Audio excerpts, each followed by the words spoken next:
Hello everyone, it's Shannon here for Waffle Flower Crafts. In this video, we're going to have some fun with Waffle Flower's new stencils. We're going to use the stencils to create an embossed panel and then add watercolor to create a bold and vibrant background. We're going to start out with the Inky Stripes stencil. Here's the stencil here. It's a really beautiful stencil that has these stripes and they are a little irregular, almost look like they were painted with a paintbrush.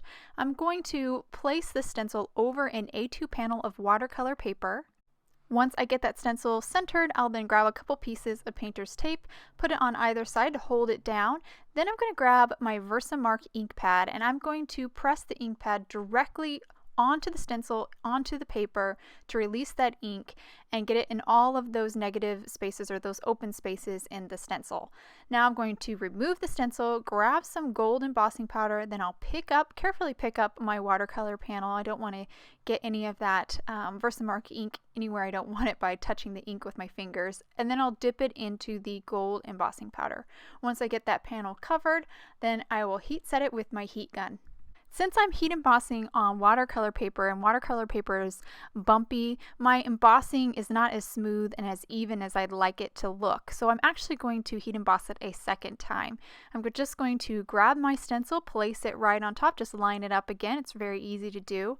Then I'll grab my Versamark pad, just like I did before, press it all over the panel, then dip it into some gold embossing powder, and then heat set just like I did before. And this second coating is actually going to make it a lot smoother and just have a more creamy finish and just, I think, look really pretty. So now that my heat embossing is done, I'm now ready to move on to my watercolors. Now you can use whatever watercolor medium you prefer, but I'm going to use my Tombow dual brush pens. I just think they are very intense color and I really like that. The colors I'm using are on screen so you can follow along. So this is 025, a really pretty yellow. Then I'll move on to a pink and I'm just kind of doing it next to the yellow. Not really a strict reasoning here, just kind of getting some of that color evenly down onto the panel.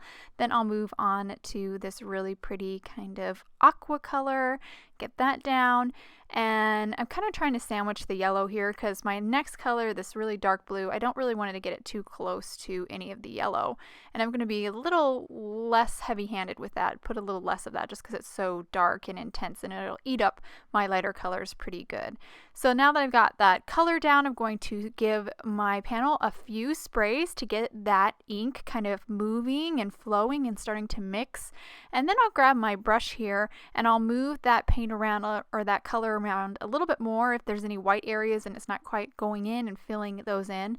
And I'll also use it to pick up some of the paint where I feel like it's getting a little too mixed. Here I've actually switched over to a little paper towel to kind of pick it up in that center area where it's just getting a little mixed and kind of turning brown.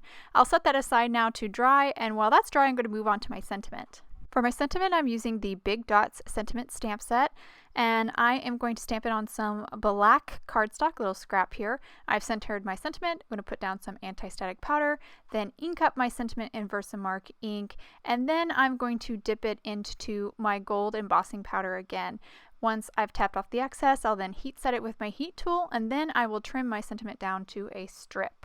Now that my sentiment is trimmed and my panel is dry, I'm going to do a little cleanup here. You can see I have some water spots still on the heat embossed areas on that gold because that water's not going to dry there. So I am taking a paper towel here and carefully kind of picking up the kind of water and the little bit of ink, kind of cleaning that up, and then I will dry it a little bit more on the back just because I'm impatient. I could just let it air dry completely, but I'm a little impatient, so I just dried it a little bit. You do want to be careful if you're using your heat tool to dry because you don't want to start to melt your embossing powder again. That's kind of why I went to the back with it.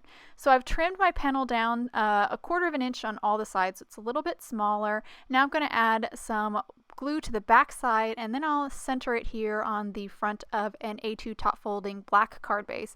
Because I trimmed it, it'll have this nice little black border, which I think will really clean it up and make it look really fancy. And once I finished sticking that down, I'll then grab my sentiment. I've already added some foam adhesive to the back side.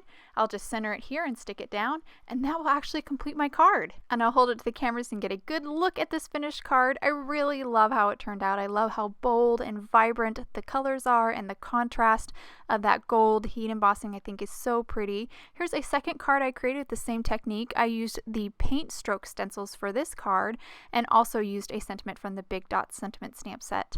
I hope you guys enjoyed today's cards and video. If you'd like any more information on the products I use, please head over to Waffle Flower Crafts, and you can follow us on YouTube, Instagram, and Facebook for more creative ideas. Thank you so much for watching, and hope you have a wonderful day.